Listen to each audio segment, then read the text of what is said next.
Hello, this video is going to be a video in a short series of videos that I'm going to do with the first time all grain brewer in mind. Uh, I am on a lot of different Facebook groups, Homebrew 101, Homebrewers Network, Homebrewing, and it seems like I see the same questions over and over and over from people who are new to brewing and just want to get some answers. So I'm hoping to answer some of the questions, to go through some of the equipment needs and some of the process, some shortcuts, some easy way to make your equipment last longer, or to make some inexpensive add-ons to your equipment, and help you be a better brewer. So anyway, the first video that I'm going to do right now has to do with the mash. I'm going to follow it up with a video on the boil, another video on fermentation and bottling, and then maybe just an overall final video that will tie everything together. But okay, anyway, mashing. I got some notes here, and if you don't mind, I'm going to look at them so I try not to forget anything. The mashing process is what we do to extract sugars from the grain. Now, the first thing we do when we get a recipe is we fill that recipe with different types of grains and adjuncts. As an all grain brewer, you can't just throw those seeds into the mash tun and have things work. First thing you do is grind the grain, get it at a nice decent, break the hulls open, get the interior endosperm out, and have it ground up enough to where that when you add water to the grain, you're going to help extract some of those sugars easily. Now, there's really two main types of brewing that I'm going to talk about. The first is brew in a bag, and the second is 3-vessel. And I may go vice versa. I may talk 3-vessel first and brew in a bag second, or maybe just go back and forth between the two. But most of what I'm going to talk about is going to work regardless of how you brew. Now, brew in a bag is where everything is done in one vessel. You mash in the vessel, you boil in the vessel, and you drain out of the boil kettle into the fermenter. 3-vessel brewing involves 3 vessels. You have your mash tun, you have a hot liquor tank, and you have a boil kettle. Now, the hot liquor tank is a vessel that you heat up the water that you're going to use to mash the grain and to sparge the grain, which is rinsing the grain. You don't need a hot liquor tank if you're going to be doing brew in a bag. Everything's going to be done in the same kettle. You're going to heat the water in the kettle, you're going to mash in the kettle, and you're going to boil in the kettle. So that's the biggest difference, using one vessel instead of 3-vessel. Other than that, a lot of the same techniques still apply, and you can learn a lot knowing both different methods of brewing, and all these tricks and tips will apply either way in a lot of cases. So anyway, 3-vessel brewing. Now, if you look over here in my setup, I have my boil kettle over here, my mash tun here, and a hot liquor tank here. Now, I brew electrically. This is in my basement, and I've got a controller back in the corner over here that I use for all my electric brewing. But I don't always brew electrically. Sometimes I brew in gas outside with friends and different beer clubs. So this again, is all the methods and techniques are going to apply whether you're doing electric or gas brewing. Over here, I'll turn the camera just a little bit. I've got a cooler mash tun. That's what I use when I'm brewing outside. What I'm going to do is go through these different pieces of equipment and show you what's made up in using that equipment, or what it's made of, so to speak. Now, one thing I do, regardless of whether I'm doing 3-vessel or brew in a bag, is I always use a grain bag. I find that it makes cleanup go a whole lot easier than not using it when I'm 3-vessel brewing in a mash tun. And you need a bag if you're doing brew in a bag, so you can pull all the grains out and leave all the liquid behind. So highly recommend, regardless of whether you do it brew in a bag or 3-vessel, get yourself a grain bag. Anyway, regardless of whether I'm using my electric mash tun, which actually isn't electric, it's just a kettle, or my cooler mash tun, I have a false bottom in both of them. The false bottom helps to allow the wort to drain down so I can recirculate it, or so that I can drain it, or so that I can Voroloff it. Voroloff is a process of recirculating the liquid from your mash during mashing, and it's thought that by recirculating the liquid you might be able to extract more sugars out of it. And if you have some level of temperature control, like what's called a RIM system or a HERM system, which allows you to control the temperature of the wort as it's recycling, it really makes it better. I don't always recycle or recirculate, but I do use my pump regardless of what I'm doing. You don't need to Voroloff if you're doing brew in a bag, because you're going to lift the bag up, but you will Voroloff if you're doing 3-vessel. Now what a Voroloff is it's setting the bed of grain and essentially using that grain bed as a filter to filter out any grain dust and really fine particles that are present from the grinding of the grain. Typically, the process you go through with 3-vessel is you heat your water in your hot liquor tank to a certain temperature, and you find out that temperature by looking at your recipe. And I typically use Beersmith. There's numerous other recipe programs out there, but it will tell you that based on the volume of grain you have and the temperature of that grain and the type of mashing that you want to do, what temperature you need your water to be in to add to the grain to start the mashing process. Same thing holds true with brew in a bag. You have to get your water to a certain temperature, but with brew in a bag, you're using the full volume of water that you're going to use from start to finish all at once. With 3-vessel brewing, you're going to use a small subset of that water, and you're going to mash with what maybe amounts to 1/3 of the water to half of the water, and then you're going to drain that water out and rinse the grain with what's left of the water, and that's called sparging.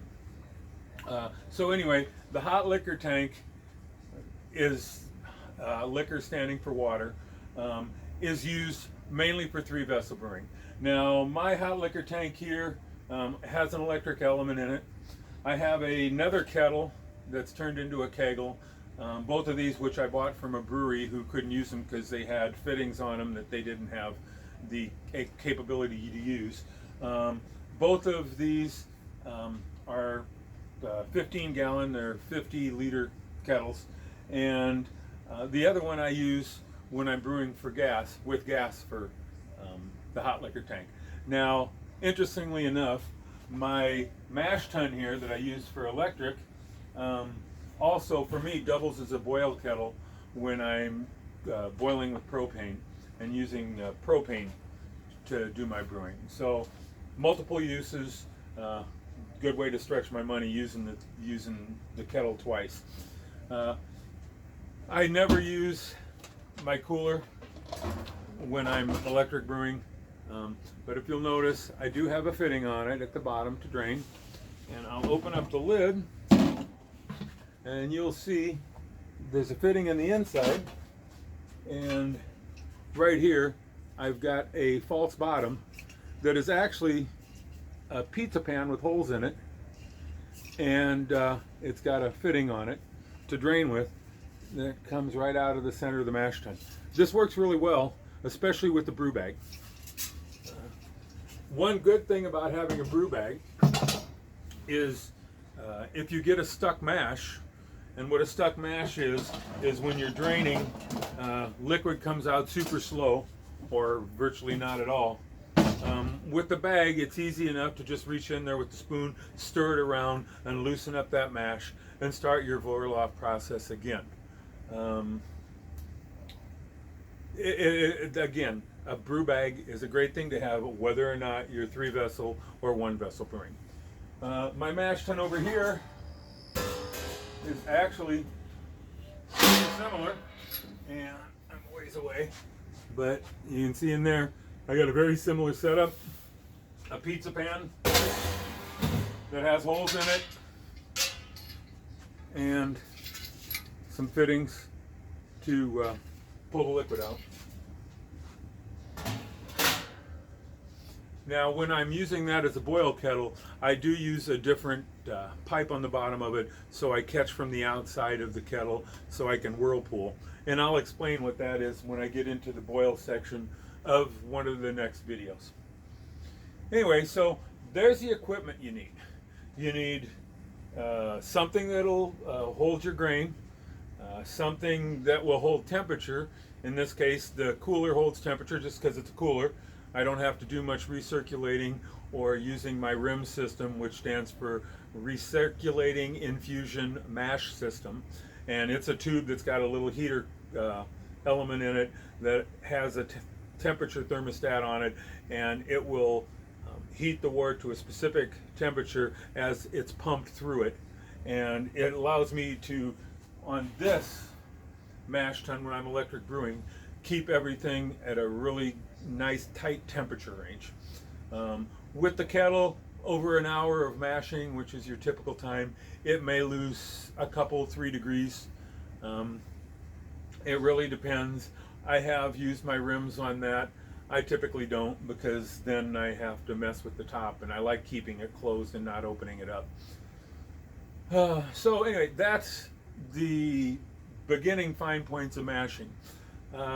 Now, mashing is done at various temperatures depending on what you want out of your beer and what you want to extract out of the grains. Now, the enzymatic activity that the water causes in the grain to release the sugars varies depending on the temperature of that grain at that point in time. Now, there are 2 enzymes called alpha amylase and beta amylase, and I may have this backwards off the top of my head, but the beta amylase are extracted at lower temperatures, and they are more fermentable than the sugars extracted at the higher temperatures where the alpha amylase enzyme works. Now, where that comes into play, and again, I may have had those backwards, I'd have to look at some other notes to remember that for sure, but if someone talks about alpha and beta amylase, that's what they mean, is the enzymes that extract sugar, and one of them extracts at a higher temperature than the other.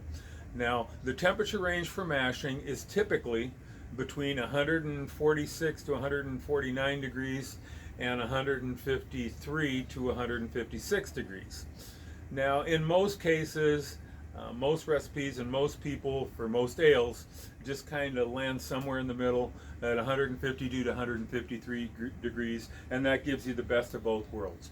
You get the enzymes extracting sugars at a lower temperature where it works better, and the enzymes that extract the sugars at the higher temperature work a little better too. Well, they don't really work better, I should explain that. They aren't as optimal at the moderate temperatures as they are at the high temperature or the low temperature. So if you go in the middle, you get the best of both. It may not extract all the enzymes at the high temperature, or it may not extract all the enzymes at the low or the enzymes may not extract all the fermentable sugars at the low temperature, but it'll get some of both.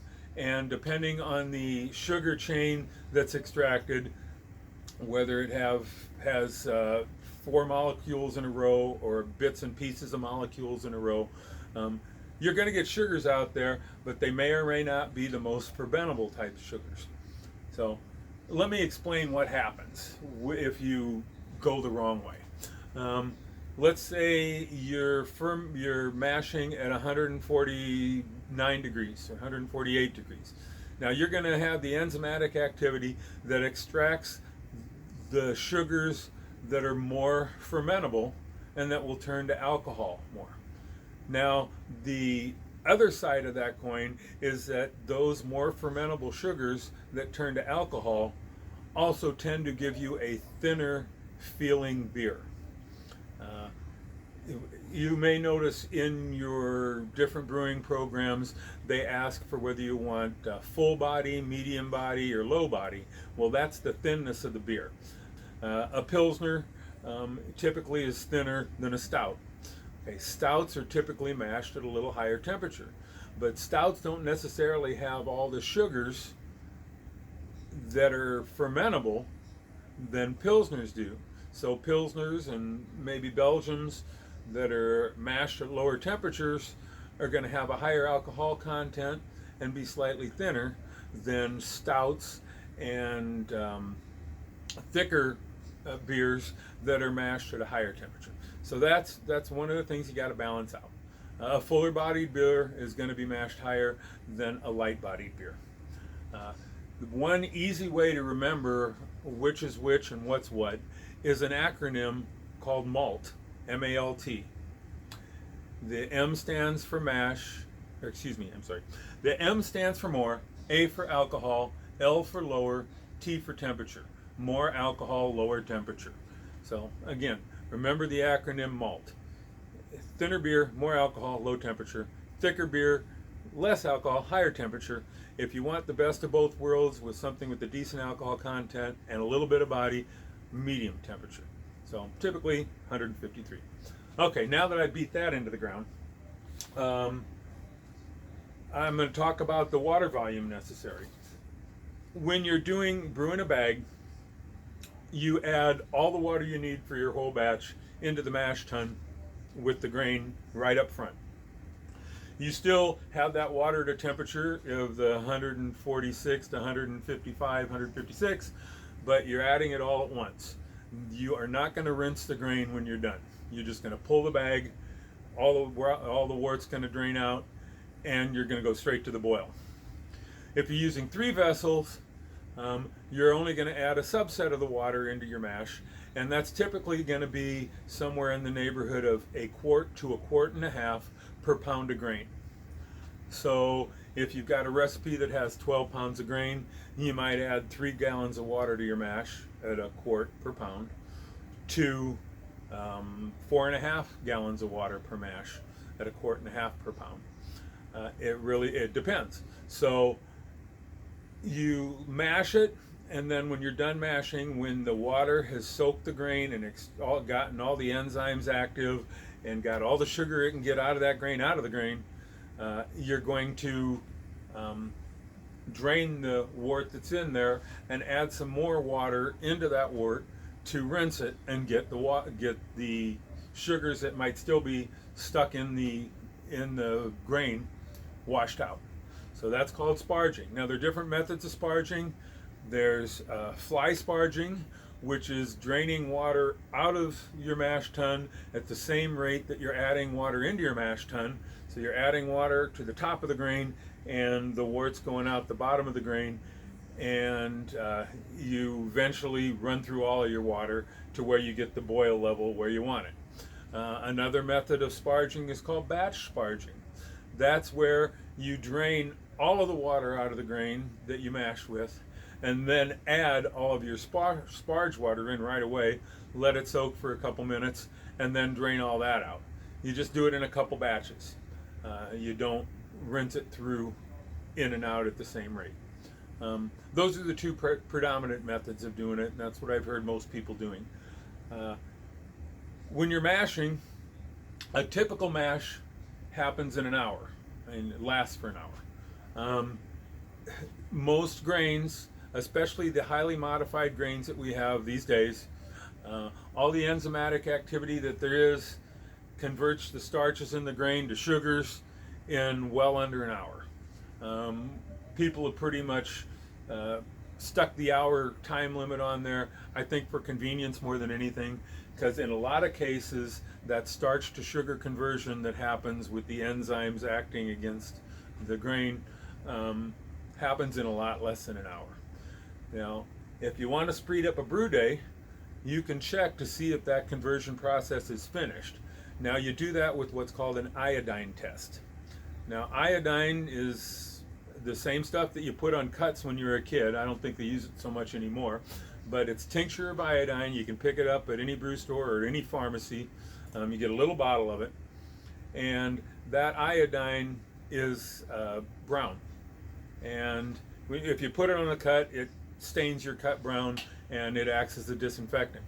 Well, that iodine can also be used to check the chemical process of the sugar extraction and the conversion of starches into sugar.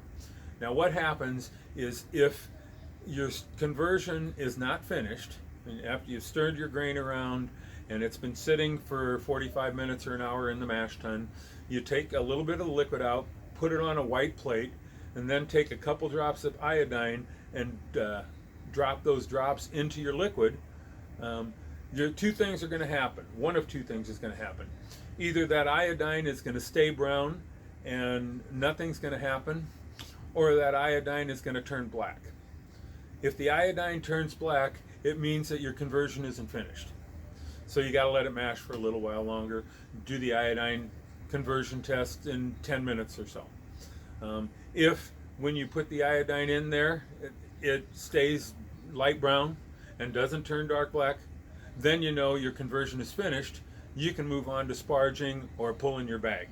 So that's one way you can decrease the timing of your brew day, is to do a conversion test, and as soon as conversion is done, move on to the next step. If you don't get a full conversion before you start sparging and start your boil process, you might get some astringent flavors. So it is important to finish the full conversion so you don't get the astringency that might pop up later. Chances of that aren't very great, but it is something that possibly can happen. I have read people say, well, if I leave my mash going for too long, I'm going to get some bad flavors from the grain husks. I've never heard of anybody actually saying that's ever happened to them. I think that's kind of brewer's lore. One more thing that we think about during the mash is the pH of the wort as we're mashing. Now, pH has an effect on the extractions of the sugars and the types of sugars that are extracted and how good your extraction process works. We want to keep our pH of the wort between 5.2 and 5.4. That's optimal. Now, we can adjust the pH by adding various chemicals, or we can just leave it alone. A lot of home brewers, when they're just starting out, don't even bother with it. They assume that the pH is going to be close, and usually it is. But if you want to check your pH, you do it about 10 minutes into the mash.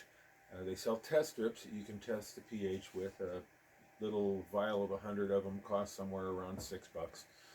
They also sell pH meters that once you calibrate them, you can check your pH too. You check the pH again about 10 minutes into the mash, and you can add chemicals to adjust it up or down. Something like calcium carbonate can raise your pH. Calcium chloride and calcium sulfate can lower the pH. Lactic acid can lower the pH. In either case of any of these chemicals, you want to add them at about a half a teaspoon at a time, stir it up into the mash, and recheck your pH in a couple minutes. Now, one thing about this is the chemicals you're adding really don't have a whole lot of effect for a few minutes. So if you wait too long into the mash process, your conversion is going to be happening, and it could be finished by the time you get around to affecting it with the pH adjustments. But it's something good to look at and something to keep in mind as you're brewing. One final aspect of mashing is what's called the mash out. Now, what the mash out is raising the temperature of the wort and the grain bed so that the liquid is a little more viscous and thinner. Now, the reason you do that is because it is thought that the sugars will drain and come out into your wort as you're sparging or rinsing better when they're thinner. Think of it like honey at a higher temperature.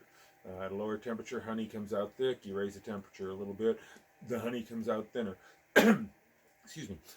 Well, with today's modified grains and the way things are, most people don't do it. Commercial breweries don't do it. But if you have a thick grain bed, say you've got some flaked oats, flaked barley, something really that comes out gelatinous, a mash out might not be a bad idea. Now what you do is before you sparge, you add part of that sparge water really warm so that it kicks your temperature of your grain up from 150, 253 degrees, whatever you're mashing at, up to the 165 degree range. And then when you're sparging, you sparge with warmer water. Now, in addition to making the liquid more viscous, it also stops the enzymatic activity. Now, your conversion is done, but the enzymes will still continue to try and break down any sugar strings that it can find. This might not be a good thing if you're looking for a stout and you want those harder to break down sugar strings to add a little bit of sweetness to it. You don't want to let those enzymes continue. Now, the flip side of this is once you start the boil, those enzymes are going to stop anyway. So it's kind of a, when are you going to do it? Who cares? Really, most brewers don't mash out, but I wanted to throw that out there because it is something that you might consider. If you have to mash longer than an hour, it's not going to hurt anything. The key is to mash up to conversion time and really at the beginning of the mash at the right temperature to get the right sugars extracted from the grain so that you end up with the beer that you're looking for. I have had to start a mash and go run errands and come back and didn't finish it for a couple hours, and I still ended up with great beer. I've heard of people that have had it gone longer than that. I wouldn't let it go much longer than that, but because, I don't know, I just don't like leaving it alone for that long. But nothing's going to happen to it. You're going to drain the water, you're going to boil it, so there isn't going to be anything growing in it because you're going to boil it, which is going to kill anything that might have started. So I wouldn't worry about it. So don't worry about mashing too long. If you got to, you got to. Same thing holds true is after you've mashed and you drain the wort out and you're getting ready to boil and you can't get right to the boil. You don't have to do it immediately. It can wait a little while. I wouldn't let it wait more than overnight. I've actually picked up wort from wort challenges that local breweries have put on, and I bought the wort on a Saturday and I wasn't able to turn it into beer until Sunday. I stuck it in my fermentation chamber and turned it down to about 40 degrees and it was just fine. You can leave the liquid for a day or two if you absolutely have to. Again, no more than, well, I said a day or two. I wouldn't leave it more than a day. But it's like any other food product. If you're going to leave it, you got to treat it right. If you're going to leave it more than a reasonable period of time, put it in the fridge, cool it down, just like you would with juice or apple juice, orange juice, whatever. It's juice. It's grain juice. Treat it like you would any other juice. One thing I want to talk about in mashing is actually the beginning thing I should have talked about in mashing, and that's the water that you use. There's an old brewer's thought that if the water is good enough to drink, it's good enough to brew. That holds true for a lot of styles and a lot of beers. If you have good tasting water, you're going to make beer that's going to taste all right. But there are some caveats to that. Certain waters, and based on the chemical composition of what's in that water, make different kinds of beers better. Some water, if it's got more sodium, will allow the hop extraction of your boil to work a little better. Calcium also affects hop extraction. There's really different chemicals in your water that can make a difference. Now, a lot of people, as they move further and further along in their brewing journey, I'll say that again, start getting into water composition and water treatment. Personally, I do a little bit of that. I'm not super anal about it, but if you'll notice on my hot liquor tank here, which doubles as a water collector, I've got a little device here. I actually have a reverse osmosis system, and I will collect RO water, reverse osmosis water, which is water that's been stripped of pretty much all chemicals except for chloramines and chlorines. And actually, I think this does go through a charcoal filter, so it does get most of them out. To get rid of chlorine, you can add a Camden tablet, or chloramine, a Camden tablet. One tablet is enough to treat like 20 gallons of water. Anyway, you want to have good water to start with, so make sure you use good water. I'd recommend getting distilled water. Some people use spring water, but the thing about spring water is you don't know what's in that spring before it comes out. Go to your local water supplier. A lot of stores have the water things where you take a jug in and you get it for 39 cents a gallon. Great way to get your water. But be careful that you have a decent idea what's going into your water. And again, if you can drink it, you can use it. So anyway, that's my water thing. I've talked a little bit about brew in a bag and 3-vessel. I want to go a little more in depth on the setup for brew in a bag and how things work. Now, with brew in a bag, you put all the water in all at once. You don't sparge, you just drain the bag, and that's it. It really is a time saver for me. In fact, I do 90% of my brews now, at least, with brew in a bag, just because it's so much easier than doing 3-vessel and sparging. And it's just, I have great beers come out of it, and I just relax and don't worry about it. Anyway, I'm going to show you a little bit about how I have a couple things set up, and then we'll go from there. So let me grab the camera here and come over to where I got my kettles. Now I put 2 kettles here. These are my 2 brew in a bag kettles, actually. Now the one on the right, the big kettle, is actually my boil kettle for when I do 3-vessel. But I use it for brew in a bag. Same thing holds true with the small former turkey fryer on the left there. That was my boil kettle a long time ago. Actually, that was my first electric boil kettle before I got the big 15-gallon one. But let me show you the inside of it and show you a little bit about what's different. Now, you usually have a false bottom to keep things off of your kettle elements. And if you look, I got a big false bottom here that actually came with the kettle. It's actually a steamer basket. And I put some wiring on it so I can lift it after I've pulled the bag. But I'm going to lift this up here, and you'll see there's my electric element underneath it. Now you'll notice on the side there's a tube. I use that to recirculate during mashing. Over here in the other kettle, I've got a false bottom. Again, sits on top of the element. There's the element down there. And it's essentially just a mesh pizza pan. I'm trying to get the camera right here. Okay, mesh pizza pan. And I've got some stainless steel screws that hold it off the bottom. They're bolts. And again, I have the wire that allows me to pull it up. And what I do is I push that to the side when I mash them and have the kettle in it. If you look up at the ceiling right above here, I got a hook up there. Now that hook is used for a pulley that I can lift my bag out with. Now I've got a couple different bags. I've made my own bags. And, excuse me, Brewdog's in here.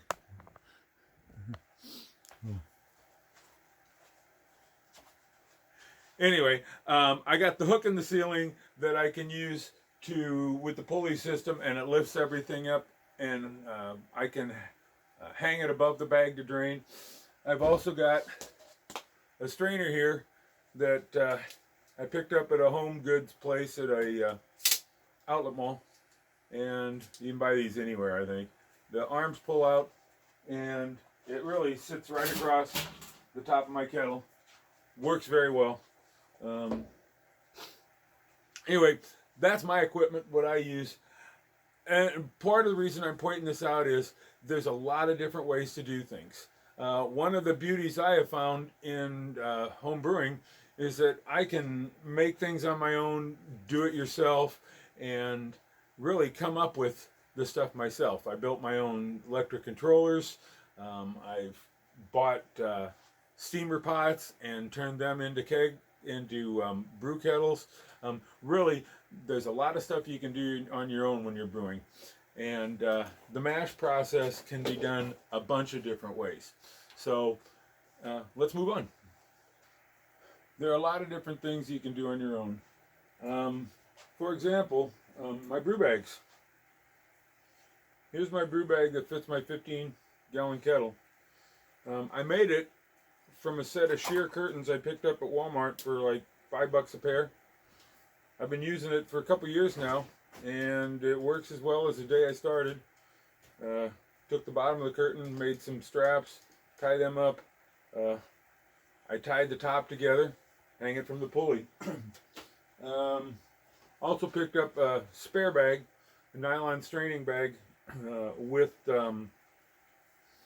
handles on it.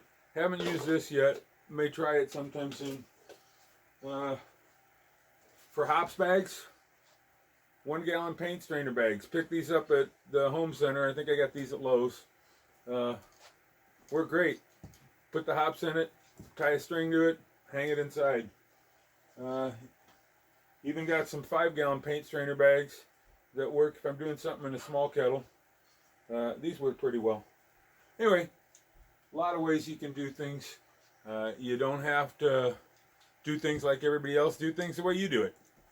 One other thing that you need to know when you're mashing and using your water is how much you're going to need to go into your fermenter so you can get out what you need in the keg or bottle when you're done brewing. There's a lot of things that go into figuring out the volume of water you need to start with. You need to think about how much is going to boil off when you do the 1 hour or hour and a half boil that you might do. You need to find out how much water is going to be wasted by the grains and hop particles and yeast falling down to the bottom of the fermenter that you don't want to put into your bottles or keg. You need to do the same thing after the boil. You're going to leave some water behind or some wort behind in your boil kettle because there's hop dust and grain dust and crud in the water in your kettle. So you got to take all of that into account when you figure out how much water you're going to need. There's also water that's going to be absorbed in the grain. You got dry grain, you put water in, that moisture is going to stick in that grain, you can't get it all out. I find that typically if I'm brewing a 5-gallon batch and I calculate on my system about a 2-gallon per hour boil off, that I need somewhere between 8 and 9 gallons of water for most batches. Again, it does depend on how much grain you're using and how much absorption that grain has and all the other factors that go along with it. But anyway, you'll need to figure that one out, and it may take you a couple batches to do it. Now, I would highly recommend that you try and figure out what your boil off rate is right up front. And that's the amount of water that's going to evaporate as you're boiling during the boil. Now, we'll get into that a little more in the next video. But I just wanted you to be aware of that. We will talk more about that. You will run into some things that are brewer's lore during your brewing journey. So research, find out, ask questions on the various groups on Facebook or Reddit or wherever you might socially interact, and go to a local brew club, meet with other local brewers, make friends with brewers at breweries. Any way you can get information, do it. So, all right, well, I'm going to stop this part of the video right here, and my next video is going to be on boiling. So cheers, and we'll see you next time around.